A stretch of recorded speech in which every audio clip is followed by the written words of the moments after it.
সম্পদের পরিমাণ অনেকাংশে গোপন করা হয়েছে। প্রতিপক্ষকে হালকাভাবে নেওয়ার কোনো সুযোগ নেই। রাজনীতির মাঠ এখন আর ত্যাগী নেতাদের চরণভূমি নয়, বরং এটি পরিণত হয়েছে বিত্তবানদের বিনিয়োগের সবচেয়ে লাভজনক সেক্টরে। ত্রয়োদশ জাতীয় সংসদ নির্বাচনকে ঘিরে ক্যারিয়ার পলিটিশিয়ান বা পেশাদার রাজনীতিবিদদের ফিরে আসার যে ক্ষীণ আশা দেখা দিয়েছিল, হলফনামার পরিসংখ্যানের ধাক্কায় তা চূর্ণ বিচীর্ণ হয়ে গেছে। বৈধ প্রার্থীদের তালিকায় বিশ্লেষণ করলে যে চিত্র উঠে আসে তা হচ্ছে এবারও জাতীয় সংসদে হতে যাচ্ছে মূলত ব্যবসায়ীদের ক্লাব। আর আইন প্রণেতাদের আসনে যখন ব্যবসায়ীরাই সংখ্যাগরিষ্ঠ, তখন সাধারণ মানুষের সিন্ডিকেটের খপ্পর থেকে মুক্তি মেলার আশা অনেকটা অরণ্য রোদনের মতোই।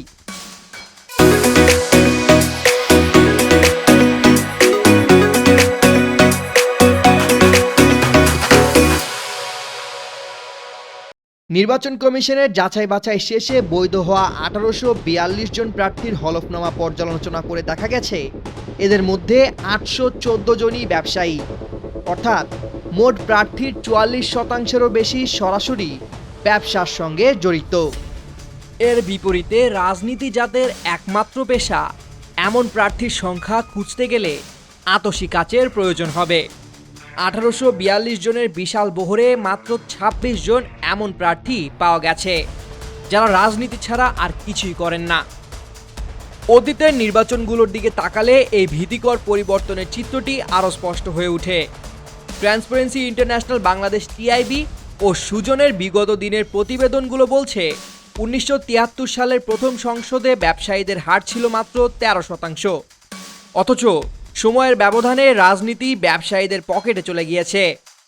একাদশ জাতীয় সংসদে এই হার গিয়ে ঠেকেছিল রেকর্ড 61.7%, অর্থাৎ দেশের আইন প্রণেতাদের প্রতি 3 জনের 2 জনই ছিলেন ব্যবসায়ী। এবারে নির্বাচনের প্রার্থীদের মধ্যে 44% ব্যবসায়ী হলেও নির্বাচিত হওয়ার পর সংসদে তাদের আধিপত্য যে কমবে না, বরং বাড়তে পারে, অতীতের পরিসংখ্যান সেই ইঙ্গিত দিচ্ছে। রাজনীতি এখন আর ব্রত নয়, এটি এখন পুরোদুস্তর বাণিজ্য। বড় দলগুলোর দিকে তাকালে এই বাণিজ্যিকরণের চিত্র আরও স্পষ্ট হয়। বিএনপির বৈধ প্রার্থীদের মধ্যে 194 জনই ব্যবসায়ী, যা তাদের মোট প্রার্থীর প্রায় 1/4। এরপরেই রয়েছে ইসলামী আন্দোলন 96 জন, জাতীয় পার্টি 89 জন এবং জামায়াতে 77 জন। এমনকি গণ অধিকার পরিষদ বা এনসিপির মতো দলগুলোতেও ব্যবসায়ীদের উপস্থিতি লক্ষণীয়। অথচ এনসিপি, গণ অধিকার পরিষদ বা খেলাফতে আন্দোলনের মতো দলগুলোতে এমন একজন প্রার্থীও নেই যার একমাত্র পেশা রাজনীতি। রাজনীতিবিদরা আজ নিজ ঘরেই পরবাসী, কোণঠাসা হয়ে পড়েছেন টাকার কুমিরদের দাপটে। এমপি পদ সেবা নাকি লাভজনক বিনিয়োগ?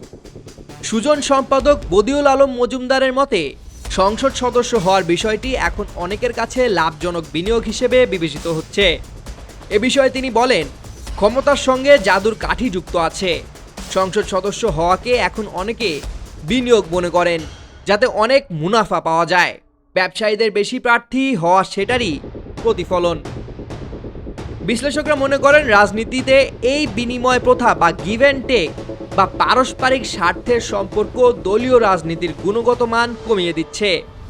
রাজনৈতিক দলগুলোর ক্ষমতায় যাওয়ার জন্য অর্থের প্রয়োজন, অন্যদিকে ব্যবসায়ীদের প্রয়োজন নীতি নির্ধারণী পর্যায়ে প্রভাব বিস্তার। এই সমীকরণে মনোনয়ন প্রক্রিয়ায় অর্থবিত্তের প্রভাব বাড়ছে এবং তৃণমূলের ত্যাগী নেতারা ক্রমশ কোণঠাসা হয়ে পড়ছেন। সংসদে ব্যবসায়ীদের সংখ্যাধিক্য নিয়ে অন্যতম উদ্বেগের বিষয় হলো স্বার্থের সংঘাত। আইন প্রণেতা হিসেবে ব্যবসায়ীরা যখন নীতি নির্ধারণী প্রক্রিয়ায় অংশ নেন, তখন জনস্বার্থের চেয়ে ব্যবসায়িক স্বার্থ প্রাধান্য পাওয়ার ঝুঁকি থাকে বলেই মনে করেন বিশ্লেষকরা। বিশেষ করে নিত্যপণ্যের বাজার নিয়ন্ত্রণে সিন্ডিকেটের বিরুদ্ধে কঠোর আইন প্রণয়ন বা প্রয়োগের ক্ষেত্রে এই স্বার্থের সংঘাত বাধা হয়ে দাঁড়াতে পারে বলে আশঙ্কা প্রকাশ করছেন বিশেষজ্ঞরা। ঢাকা বিশ্ববিদ্যালয়ের শিক্ষা ও গবেষণা ইনস্টিটিউটের অধ্যাপক মোহাম্মদ মজিবুর রহমান এ বিষয়ে সতর্ক করে বলেন, সংসদে একচেটিয়াভাবে ব্যবসায়ীদের আধিপত্য দেশের বিভিন্ন শ্রেণী পেশার মানুষের সমন্বয়ে একটি প্রতিনিধিত্বমূলক সংসদ গঠনের পথকে বাধাগ্রস্ত করে। ত্রয়োদশ সংসদের প্রাক্কালে দেখা যাচ্ছে মূলধারার রাজনীতিবিদদের চেয়ে ব্যবসায়ী গোষ্ঠীর উপস্থিতি মুখ্য হয়ে দাঁড়িয়েছে। এটা সাধারণ মানুষের প্রত্যাশা পূরণে কতটা কার্যকর হবে তা নিয়ে সংশয় রয়েছে। সামিউল জয়, 21 টেলিভিশন।